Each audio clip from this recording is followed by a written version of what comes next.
नमस्कार, मैं अभिषेक उपाध्याय। आप देख रहे हैं टॉप सीक्रेट। नौकरशाही क्या है उत्तर प्रदेश में? आप किसी से भी सवाल पूछेंगे तो जवाब में यही कहेगा कि ये तो सर्वर है, इस सरकार का सर्वर है, यहीं से तो सरकार चलती है। लेकिन अगर प्रदेश में सर्वर ही डाउन हो जाए तो आप ये मान लीजिए कि सरकार भी डाउन होने के रास्ते पर तेजी से आगे बढ़ रही है। तो बड़ी खबर यही है कि योगी सरकार का सर्वर डाउन है। नौकरशाही से अब विद्रोह की, बगावत की आवाजें फूटने लगी हैं। जो भी सहा था, जो भी झेला था, जो भी देखा था, उसके धैर्य की सीमा अब समाप्त हो रही है। ये खबर पढ़िएगा, यूपी के आईएएस रिंकू सिंह ने क्यों दिया इस्तीफा। और कौन रिंकू सिंह? कभी 100 करोड़ के घोटाले के मामले में 7 गोलियां खाई थी। दलित समाज से आते हैं ये आईएएस, इस्तीफा दे दिया। क्यों इस्तीफा दे दिया? क्योंकि नहीं बर्दाश्त कर मिला जो चल रहा है इस नौकरशाही की नाक के नीचे। जो ईमानदार हैं, काबिल हैं, मेहनती हैं, आदर्शों पर खरे उतरने वाले अधिकारी, वो हाशिए पर हैं। और आरोप लगता है कि जो चाटुकार हैं, जो अनियमितता और करप्शन की सीढ़ियों पर पैर रख करके आगे बढ़ रहे हैं, ऐसे अधिकारियों को उनका पूरा का पूरा जो सरकार में जिसे कहते हैं मलाई मिलना, वो मलाई उनके गले तक भर गई है। और इसके खिलाफ ये शुरुआत हो गई है। रिंकू सिंह ने कह दिया है कि नहीं कर सकते हैं ऐसी नौकरी। और जो इस्तीफा उन्होंने जो चिट्ठी लिखी है इस्तीफे की, वो भी हमारे पास चिट्ठी, हमने उसको दिखाया। उन्होंने लिखा कि मुझे इस भ्रष्ट तंत्र ने ये धमकी दी कि ईमानदारी छोड़ दो, वरना गन्ने के खेत में लाश नहीं मिलेगी, कंकाल मिलेगा, कोई देखने वाला नहीं होगा, ऐसा हस्र होगा। ये धमकी दी गई। और ये कौन है रिंकू सिंह?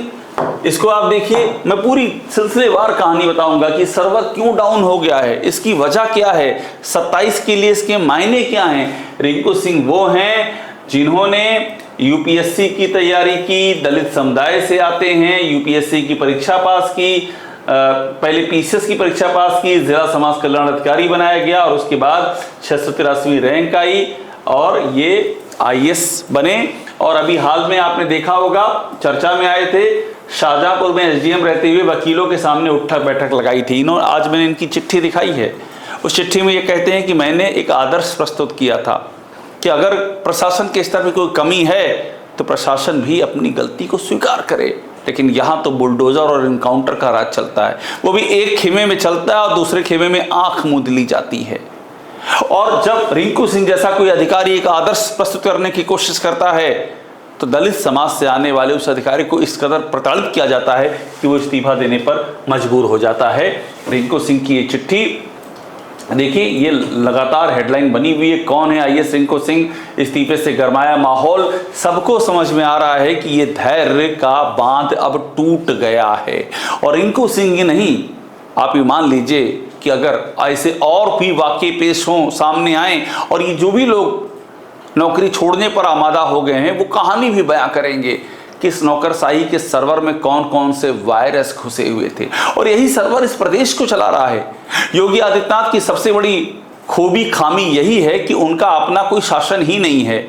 उनके बारे में एक आम धारणा हो चुकी है, ना उन्हें शासन करना आता है, ना उन्हें जानकारी है, ना उनको अनुभव है, ना उन्हें सीखने की क्षमता है। नौकरशाही सरकार चला रहे हैं और उस सरकार में इस तरह से सर्वर डाउन हुआ जा रहा है। देखिए, एक और कुछ दिन पहले क्या हुआ था, अलंकार अग्निहोत्री, इन्होंने भी इस्तीफा दे दिया था, बंधक बनाने का आरोप लगाया। ये हिम्मत कहां से आ रही है? अब 2026 में क्यों आ रही है? यही तो ध्यान देने वाली बात है। ये हिम्मत इसलिए आ रही है कि नौकरशाहों को भी लग रहा है कि ज़मीन के हालात क्या हैं। उनको मालूम है कि जनता किस तरह से पीड़ित है, प्रताड़ित है, परेशान है। बीजेपी के अपने कार्यकर्ता बदहाल हैं, अपने ही पदाधिकारियों की सुनवाई नहीं है, अपने मंत्री धरने पर बैठ रहे हैं, सांसद विधायक उनके भी काम नहीं हो पा रहे हैं। योगी आदित्यनाथ और उनकी कोटरी जो उनके आसपास रहती है, आरोप ये है कि सारा सत्ता का जो सुख है वो उनके ही पास आ रहा है। करप्शन और जातिवाद के संगीन आरोप हैं। तो इसीलिए ये 2026 बहुत ही महत्वपूर्ण हो गया है। 2026 में एक के बाद एक ऐसी घटनाएं आ रही हैं। अब ये देखिए, वीआरएस भी हो रहा है। मैं कह रहा हूं ना कि सर्वर डाउन है, अधिकारी लगातार संकेत दे रहे हैं सरकार का हश्र क्या होने जा रहा है। आईएएस अधिकारी आमोद कुमार नौकरी से मोहभंग, मंजूर किया वीआरएस, नहीं कर पाएंगे नौकरी। 1995 बैच के आईएएस अधिकारी हैं। और कोई वीआरएस जब लेता है तो आपको मालूम होगा क्यों लेता है।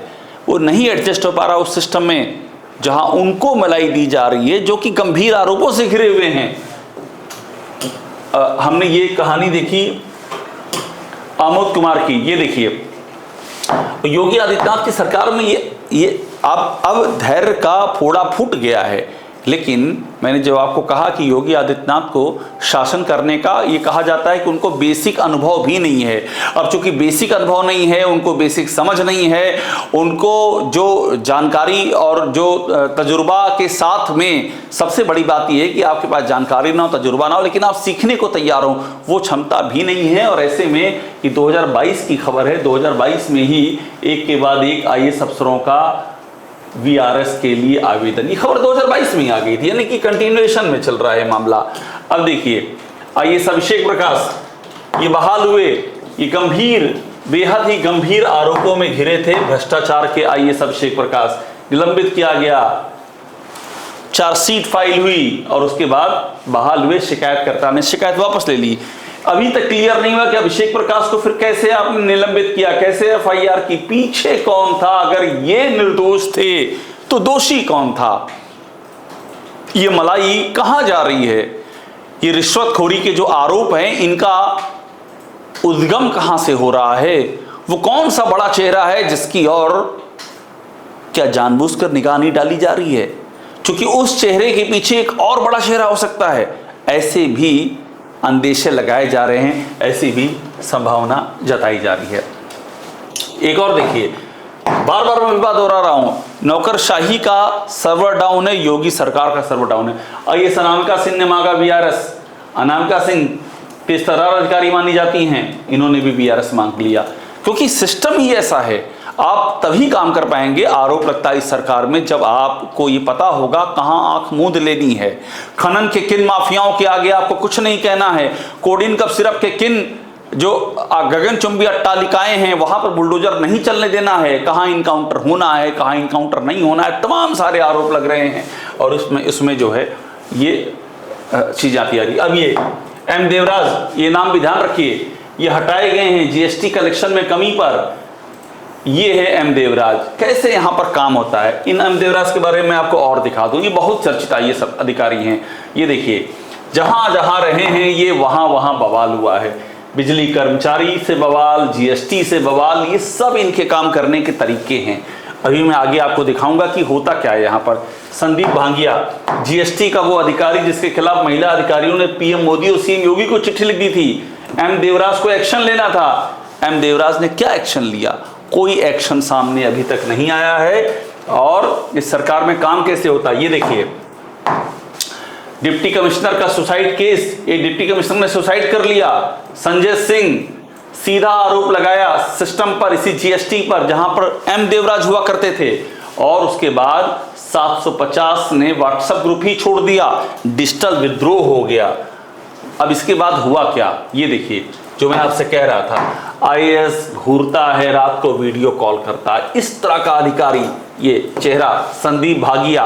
इतने संगीन आरोप लगे, लेकिन हुआ क्या? कहानी है कि आपने किया क्या? तो कहानी ये पता चलती है कि ट्रांसफर की लिस्ट जारी की गई है हाल ही में, उसमें वरिष्ठ आईएएस अधिकारी एम देवराज को वर्तमान पद, बड़ा इंपॉर्टेंट पद है इनके पास, प्रमुख सचिव नियुक्ति एवं कार्मिक, उनके साथ साथ में महानिदेशक उत्तर प्रदेश प्रशासन एवं प्रबंधन अकादमी का अतिरिक्त कार्यभार सौंप दिया गया। मतलब जो प्रभार था उसके साथ में अतिरिक्त दे दिया गया। कितने सारे गंभीर आरोप मैंने आपको गिना दिए। सवाल ये उठता है, इतनी सारी जब बातें हुई, बिजली में रहे वहाँ हंगामा, जीएसटी रहे वहाँ हंगामा, कोई सुसाइड कर रहा है, कहीं पर महिलाओं के साथ जो बदसलूकी की जा रही है महिला अधिकारियों के साथ में, क्या एक्शन लिया? और नहीं लिया तो जिम्मेदारी तय क्यों नहीं की गई? ये भी एक धारा है इस नौकरशाही में। इस नौकरशाही में कौन है इंपॉर्टेंट जगह पर और कौन झेल रहा है, ये सवाल उठ रहे हैं। ये देखिए, ये मनोज कुमार सिंह है। एक और कहानी, 13 मारुति समेत 13 फर्मों का 2500 करोड़ माफ करने वाले प्रमुख सचिव मनोज कुमार सिंह के मामले में तूल पकड़ा। शिकायत है कि 10,000 करोड़ का नुकसान करवाया इस प्रदेश की सरकार को मनोज कुमार सिंह।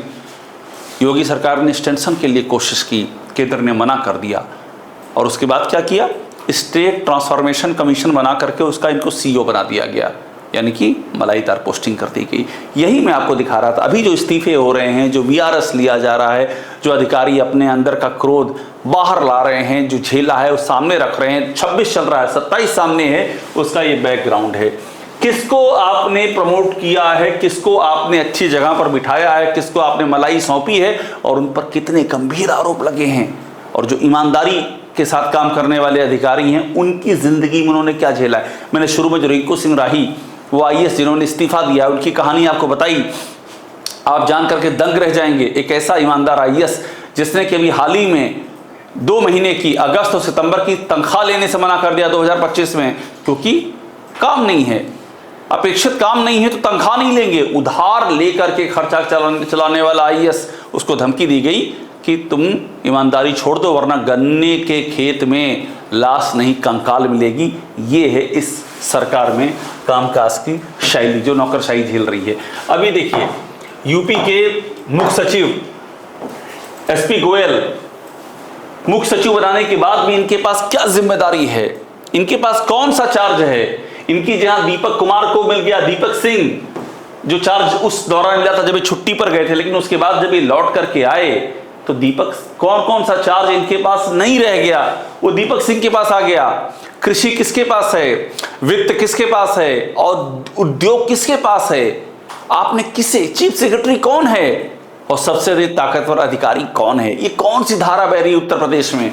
इसीलिए मैं कह रहा हूं कि नौकरशाही का सर्वर ऐसे डाउन नहीं हुआ है। ये संजय प्रसाद योगी आदित्यनाथ के बहुत ही चहेते अधिकारी माने जाते हैं। ये ACS होम हैं, मुख्यमंत्री के भी सचिव हैं, ACS हैं, और इन पर बीजेपी के विधायक देवेंद्र प्रताप सिंह हमको इंटरव्यू देकर के कहा कि ये साजिश रच रहे हैं। कैसी साजिश, फर्जी फंसाने की साजिश ACS होम खुद रच रहे हैं। सीधा आरोप लगाया और कहा मैं संजय प्रसाद को कभी माफ नहीं कर पाऊंगा। यहां तक कह दिया कि संजय प्रसाद का, इनके परिवार का एक व्यक्ति डायरेक्टर है और इनका पूंजी निवेश है कि जो आपस का 2 पक्षों का झगड़ा है उसमें ये पार्टी हैं। ये आरोप लगा दिया बीजेपी के अपने विधायक देवेंद्र प्रताप सिंह ने संजय प्रसाद पर। मगर संजय प्रसाद आज किस पोजीशन पर हैं, क्या क्या नहीं है, गृह है, सूचना है, CM का कामकाज, क्या क्या नहीं संजय प्रसाद के पास है। आखिरकार ब्यूरोक्रेसी में कौन सी धारा चल रही है, ये सवाल क्यों नहीं उठेगा। अब देखिए स्थायी DGP, यहाँ ये भी कहानी है। अभी तक स्थायी DGP का प्रस्ताव फंसा हुआ है। यहाँ से भेजा गया, UPSC ने लौटा दिया। क्यों लौटा दिया ये सबको पता है, क्योंकि वो दिशा निर्देशों के मुताबिक नहीं था। किसी IPS का नाम भेजा गया तो उसके नाम के आगे नोट लगा दिया गया, किसी का नाम नहीं भेजा गया। बहुत सारी चीजें ऐसी हुई जो होनी चाहिए, जो नहीं होनी चाहिए तो वो भी हुई, ऐसा आरोप लगा।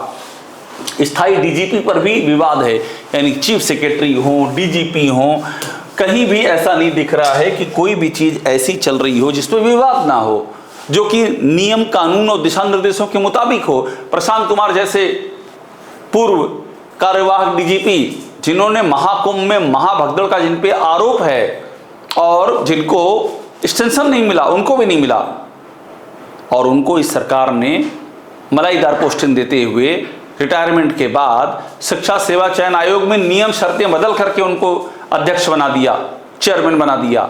ये है इसके काम करने का तरीका। और मैं इसीलिए कह रहा हूं, ये जो नौकरशाही का सर्वर आप जिसकी मैंने तमाम खुसूसियत आपको दिखाई, अब ये डाउन हो चला है।